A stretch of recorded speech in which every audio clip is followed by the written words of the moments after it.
Magandang araw. Sa video na ito, pag-uusapan natin ang maiinit na balita sa mundo ng PBA kung saan tatlong kilalang manlalaro ang lumulutang ngayon bilang target ng San Miguel Beermen. Sila ay sina Jason Perkins ng Phoenix Super LPG, Calvin Abueva na bagong lipat sa Northport, at ang veteranong si Stanley Pringle na ngayon ay isang free agent matapos ang huling stint niya sa Terra Firma Dayip. Unahin natin si Jason Perkins. Kilala si Perkins sa kanyang husay sa loob ng shaded area at sa matatag niyang depensa. Isa siya sa mga pinagkakatiwalaang big men ng Phoenix, kaya't hindi nakapagtataka kung bakit interesado ang San Miguel na kunin siya.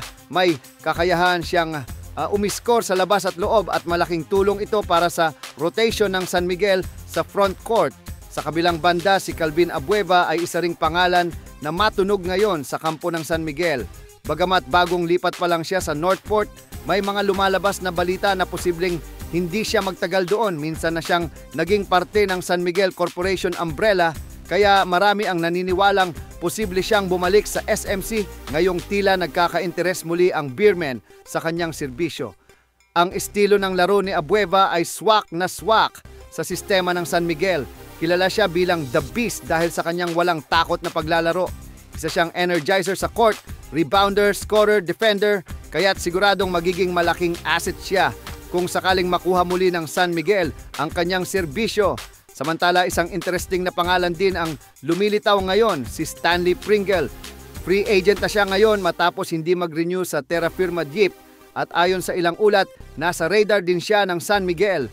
Bagamat may edad na si Pringle, hindi pa rin matatawaran ang kanyang leadership at scoring ability. Si Pringle ay isang bihasang guard na kayang magdala ng bola at gumawa ng puntos sa kahit anong pagkakataon. Sa karanasan niya sa mga big games, lalong makakadagdag ito sa championship pedigree ng San Miguel kung sakaling makuha nila siya.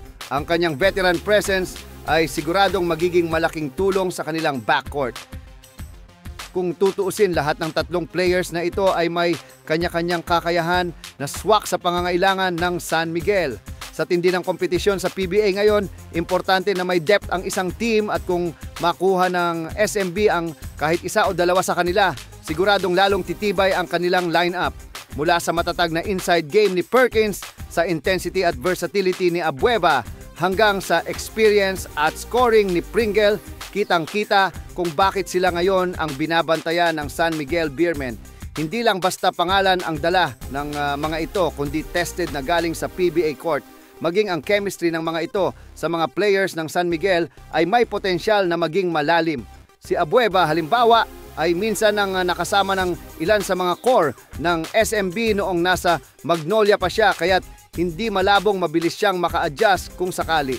Sa kaso naman ni Perkins, bagamat galing siya sa Phoenix, ang kanyang maturity sa laro ay bagay sa winning culture ng San Miguel. Maari siyang gamitin bilang stretch 4, lalo na't may kakayahan din siyang tumira sa perimeter na pwedeng magbigay ng spacing sa court. At si Pringle, na dating naging bahagi ng Ginebra, isa rin sa SMC teams, may familiarity na rin siya sa environment ng grupo. Kung makabalik siya sa SMC fold sa ilalim ng San Miguel, posibleng mabuhay muli ang kanyang laro sa tamang sistema at kumpiyansa. Hindi lingid sa kaalaman ng mga PBA fans na ang San Miguel ay laging naghahanap ng dagdag na puwersa para mapanatili ang kanilang winning tradition.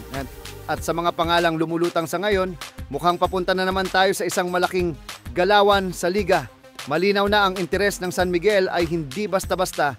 Hindi nila tinitingnan ang mga manlalarong ito bilang panakip butas lang, kundi bilang mga potensyal na game changers, players na kayang magbigay ng impact agad pagdating sa court. Kaya't abangan natin sa mga susunod na araw o linggo kung sino sa mga ito ang tuluyang mapupunta sa San Miguel Beermen. Isa lang ang sigurado, kung makuha nila ang kahit isa sa kanila, mas lalo pang lalalim at lalakas ang kanilang lineup. Sa isang liga kung saan bawat galaw ay may malaking epekto, ang pagdagdag sa mga tulad ni Perkins, Abueva at Pringle ay siguradong magdadala ng panibagong kulay sa kampanya ng San Miguel sa darating na season.